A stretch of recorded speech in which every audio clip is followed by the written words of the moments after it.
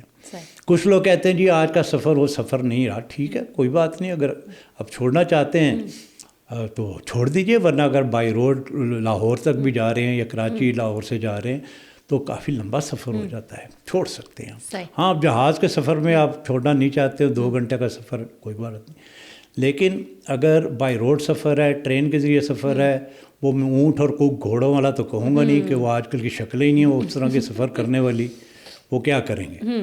ٹھیک ہے، بیمار ہیں آپ کو ڈائبٹیز ہے، آپ کے کڈنی فیلئر ہے، آپ ہارٹ کا پرابلم ہے، وہ بیمار جن کے لیے دوائی دن میں لینا ضروری ہے، وہ اپنے طبیب سے رمضان سے 2 ہفتے پہلے جا کے اپنے شوگر کی، اپنے بلڈ پریشر کی اور دیگر دوائیوں کی ایڈجسٹمنٹ کروا لیں۔ اوکے، اگر ان کا طبیب اجازت دیتا ہے کہ ہاں بھائی پتر کل تو روزہ رکھ لو ہی، رکھ لو، درمیان میں تکلیف ہو جائے چھوڑ دو۔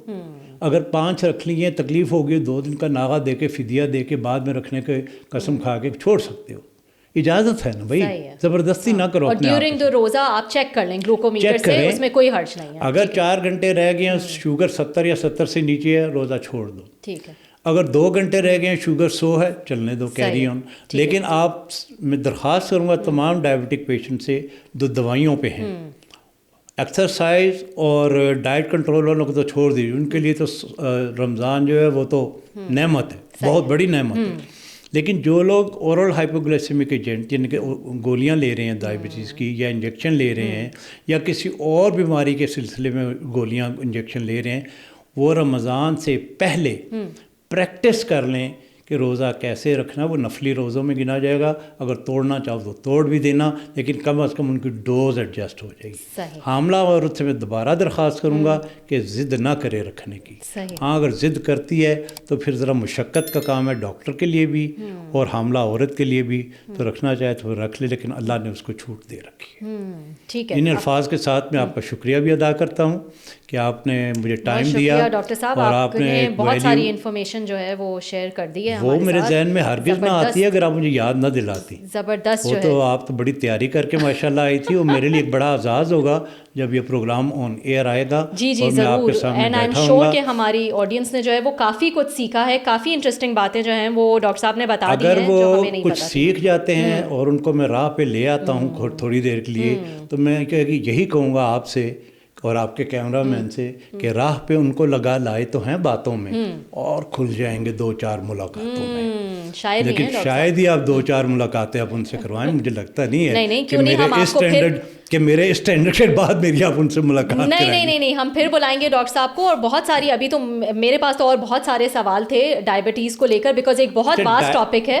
سوری، ڈائبٹیز کے علاوہ میرا جو سبجیکٹ ہے نا اینڈوکرینالوجی، اس میں بڑی کامن ڈیزیز ہے، تھائرائڈ ڈیزیز ہے، بلڈ پریشر کی ڈیزیز ہے، حاملہ انفرٹیلیٹی کی ڈیزیز ہے، اور بہت سے پوشیدہ امراض کی ڈیزیز اس میں آتی ہیں۔ بالکل، اور اگر آپ مجھے چاہیں گی تو آج تو بارش تھی، اس کے باوجود میں آ گیا، بہت شکریہ، میں سر کے بل چل کے آؤں۔ بہت شکریہ ڈاکٹر صاحب، جو بھی آپ لوگ کی اگر کوئی ایسے کامنٹس میں آپ ڈال سکتے ہیں کہ ہم کن ٹاپکس پہ جو ہے وہ ڈاکٹر صاحب سے بات کریں، تو ہم ان کو پھر سے بلا سکتے ہیں اور ایک اچھا ایک اور پوڈ کاسٹ جو ہے وہ ان کے ساتھ کر سکتے ہیں۔ Thank you very much, so nice of you.